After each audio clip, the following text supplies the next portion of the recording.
Hello, boys and girls. I'm going to read you a story about a famous artist named Faith Ringgold. The one thing that's really cool about this artist is that she's still living. She is 89 years old. Very cool. All right. Faith Ringgold was born in New York City in 1930. She grew up during a time of a lot of prejudice and discrimination in the United States. When she became a professional artist, Faith fought hard to make sure that African American artists received the attention and respect they deserved. Faith Ringgold is known for her paintings, prints, masks, and self-sculptures. These works of art often show her feelings about being an African American woman. Faith's most famous works are her story quilts. Faith makes the quilts by sewing together painted canvas and quilted fabric. Then she adds handwritten stories. With Faith's stories, quilts, you can get to see great pictures and read about them at the same time. Faith Ringgold, who was born Faith Jones, grew up in a section of New York City called Harlem. In the early 1900s, thousands of African Americans from southern states had moved to Harlem to find jobs and a better life. Many great jazz musicians, singers, athletes, authors, and artists lived in Harlem during the 1930s. On hot summer nights, Faith's family and neighbors would go up to the roof of their apartment building to cool off. Because the roof was covered with tar paper, everyone called it Tar Beach. At night, Faith loved to look up in the sky at the stars. She could see her favorite bridge, the George Washington Bridge, all lit up. One of Faith's most famous story quilts is about the magic she felt on those hot summer evenings. Storytelling was always an important part of Faith's life. When she was a little girl, Faith stayed up late listening to her parents, aunts, and uncles tell stories about their family history. Faith learned a lot, and it was great fun. Before people had television in their homes, storytelling and listening to the radio were major forms of entertainment. Faith and her brother and sister loved listening to radio shows. They let their imaginations run wild.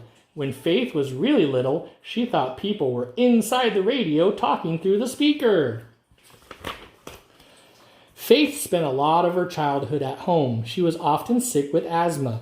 When Faith had an asthma attack, she had trouble breathing. During periods when Faith was sick, her mother, Willie, schooled her at home. Faith also spent lots of time drawing and coloring. Willie taught Faith to sew too. Faith made all kinds of neat things, like little shoes, purses, and even underwear. On days when Faith was feeling better, Willie would take her to museums and stage performances while her brother and sister were at school.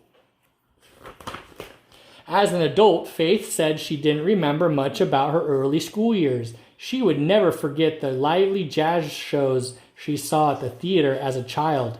However, jazz is an exciting style of music that was originated by African Americans. Faith thought the lively shows she saw were art, even more than paintings and sculptures were.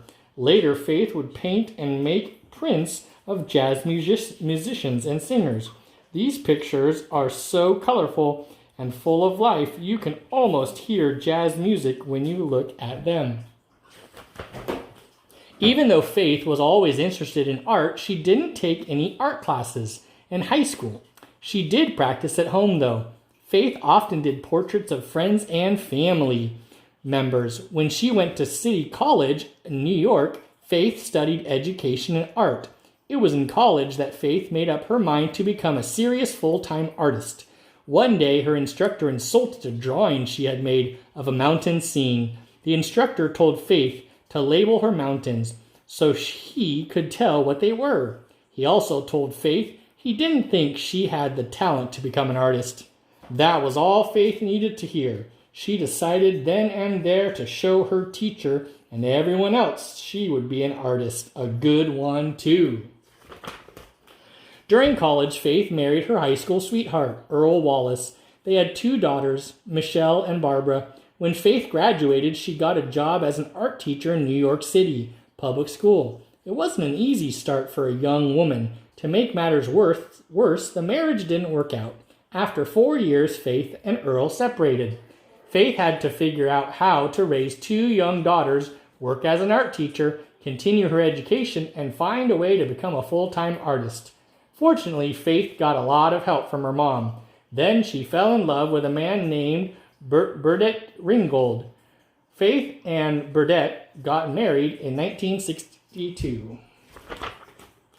Now that Faith had more help taking care of the girls, she really got busy working on her art. During her college years, Faith had learned about all the great European artists. Faith studied and copied the works of Vincent van Gogh, Pablo Picasso, and Leonardo da Vinci. Faith's first paintings were influenced by old master artists. Even though Faith appreciated and learned important lessons from European art, it really didn't seem to have much to do with her life or her experiences. Faith started doing paintings that were more meaningful to her. They were about things she saw going on in the United States at the moment, things that African Americans were experiencing, especially African American women. Faith took what she had learned in school and combined it with discoveries she had made about African art. Faith studied and copied patterns, shapes, rhythms, and colors used in African art. She also became inspired by great American artists like Jacob Lawrence. She began to add these ideas to her paintings. Faith discovered something while on a trip to Europe that made it easier for her to show her work around. She saw an exhibition of ancient paintings from Tibet that were framed in cloth. These Tibetan cloth frames are called tankas. Faith thought tankas would look great with her paintings. Now Faith would forget about heavy wooden frames and glass. Tankas allowed her to fold or roll up her paintings. This made it much easier and less expensive to ship her work to galleries and shows.